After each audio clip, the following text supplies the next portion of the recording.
Hi, everybody, and welcome to this on-demand webinar. My name is Rahul Cabra. Really pleased to have you with us today, and I'm very pleased to be talking to Kevin Julian, who is our Global INTIENT lead.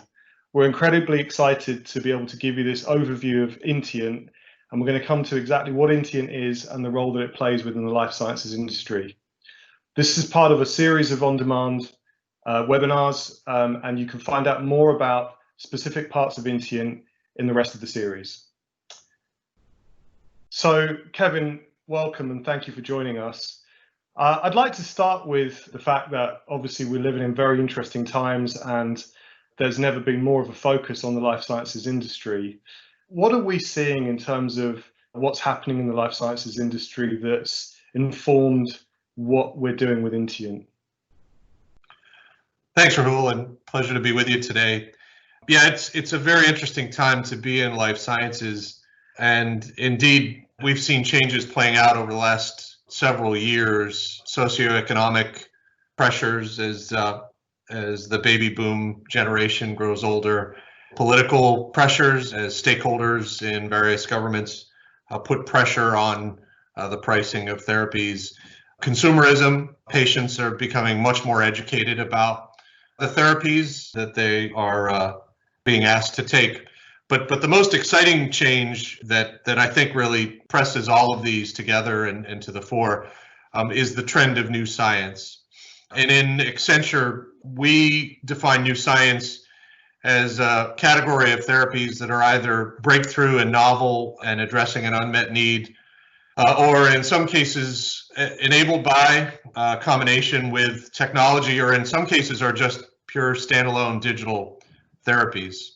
And the fact is that the industry needed to change. The effect we call compressive disruption was forcing our industry to really transform its R&D strategy and to look for new sources of innovation. And we believe new science is the answer to that compressive disruption. And we're not alone. As you can see on this slide, we've seen the industry really shift its attention over to the category of new science. More than half of sales over the next several years are expected to be driven from new science, which is a significant increase from the previous. And significant multiples of investment are being made in this category, different from, if you will, the old science therapies. That's really interesting. And obviously, yeah, it is a very interesting time in the industry right now. As we think about new science and we think about life sciences companies adapting and shifting towards new science, when we dig deeper, what do we think about some of the specific challenges that then creates for clients to deal with in terms of adapting their business and moving forward to deal with this trend? Yeah, we've actually done some research on this question, Rahul, and it's clear that the industry has embraced the need for changes to capabilities that support the research, development, and commercialization of these new science therapies. And you can see that on the slide, the ability to use information across the enterprise, the ability to connect, share, and analyze across the organization are deemed as strategically important and critical to the success of the enterprise now. And that's different than it was 5 years ago, where we believe companies were quite happy to operate in the old way of doing business. However, there is a gap between this ambition and the actions that they're taking to address that strategic opportunity, and that's reflected by the fact that our survey data told us more than 50% of leaders do not have a clear path towards achieving the goal of easily accessing and leveraging information across the enterprise. The technology is just one implication. We do expect new science is going to require companies to have access to sources of new data, to think differently about the way that they measure value, and to be much more patient-oriented in determining the outcomes that they want to achieve. We believe this is going to force the industry into new collaborations from early research all the way through to commercialization, partnering with many more, and in often cases, smaller entities to achieve their goal of bringing new science to a patient.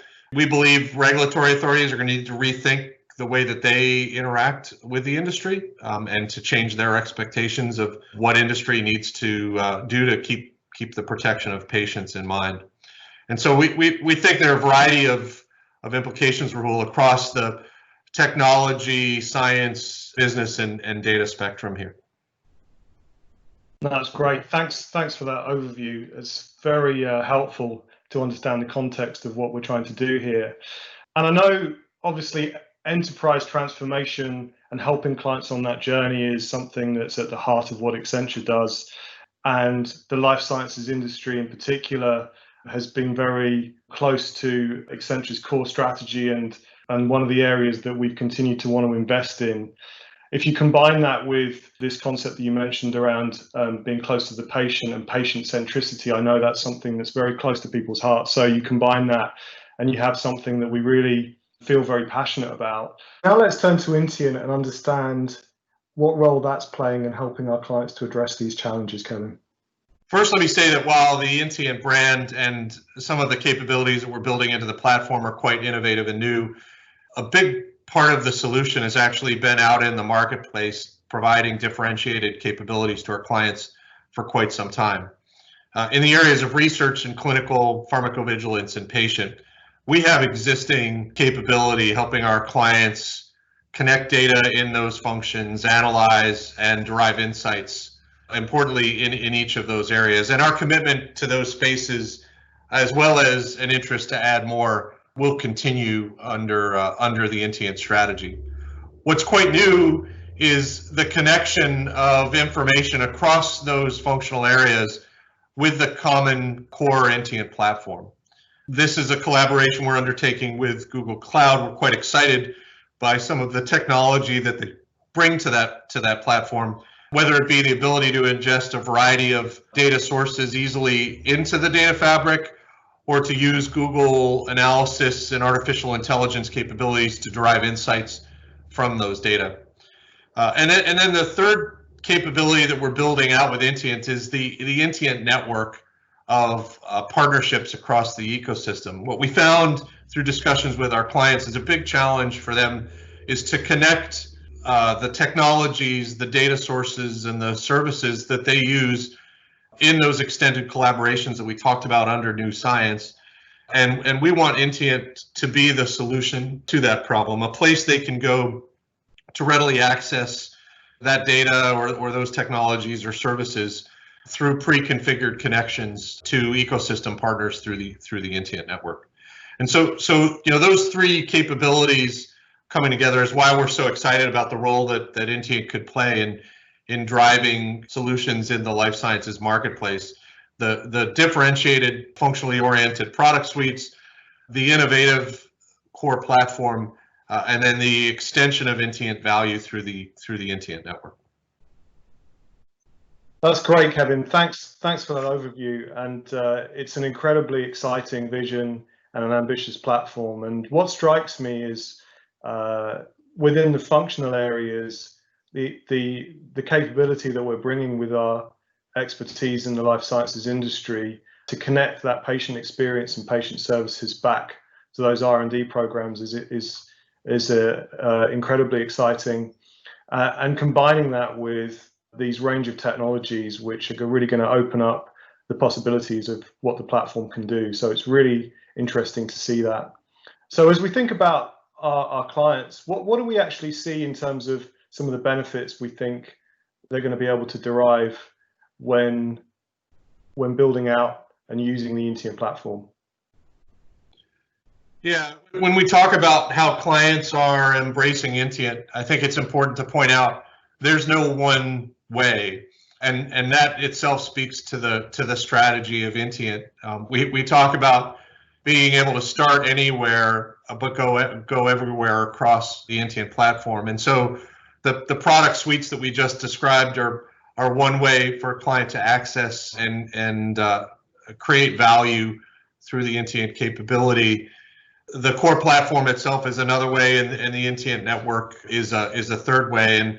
And we've intentionally designed the solution to be flexible and configurable to address the unique use cases that clients are bringing to us. Whether it be a large multinational biopharma who's looking to fundamentally change the way that they conduct primary research, to on the other end of the spectrum, a small biotech with a personalized medicine product for which they'd like to use INTIENT Patient to get better access to and collaboration with the small number of patients they're trying to target with that therapy.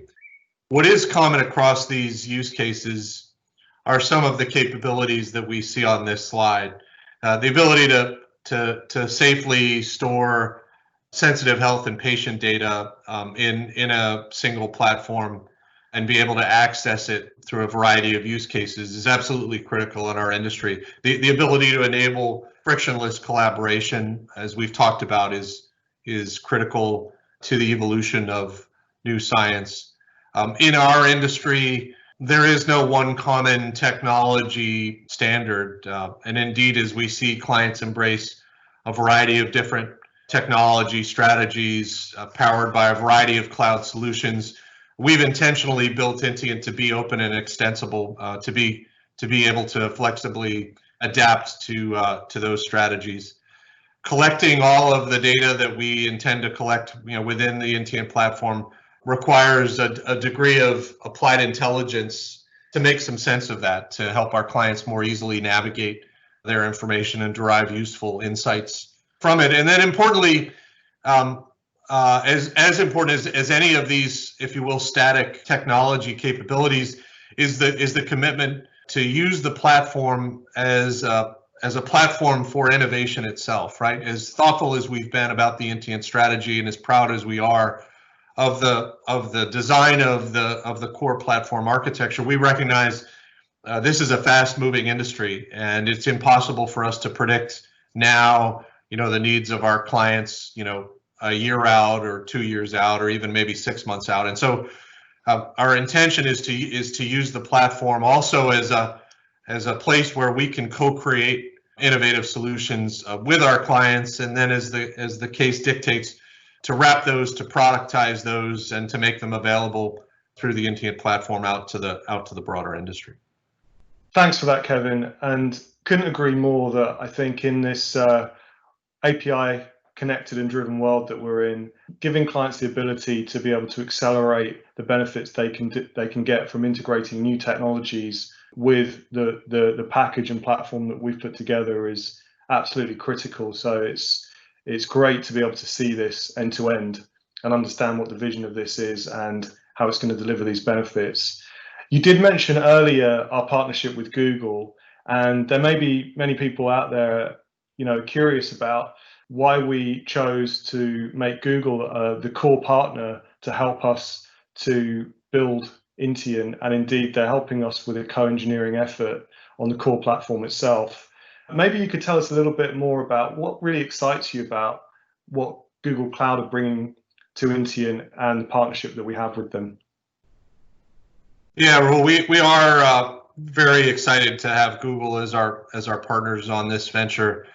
Look, the Google brand itself is synonymous with navigating large volumes of complex data. Associating with them, we hope evokes in our client's mind, a comfort that we are up to take on really any complex data challenge that might come our way. Having said that, it's got much more depth than just the brand, right? We have a well-established relationship with Google dating back many years now, working together with them across a variety of industries to use their innovation and their technology and our deep understanding of industry to come up with creative solutions for our clients. I've mentioned the significant and very innovative technology that they're bringing into the partnership that we're leveraging directly into the build of the core platform and the evolution of the product suites.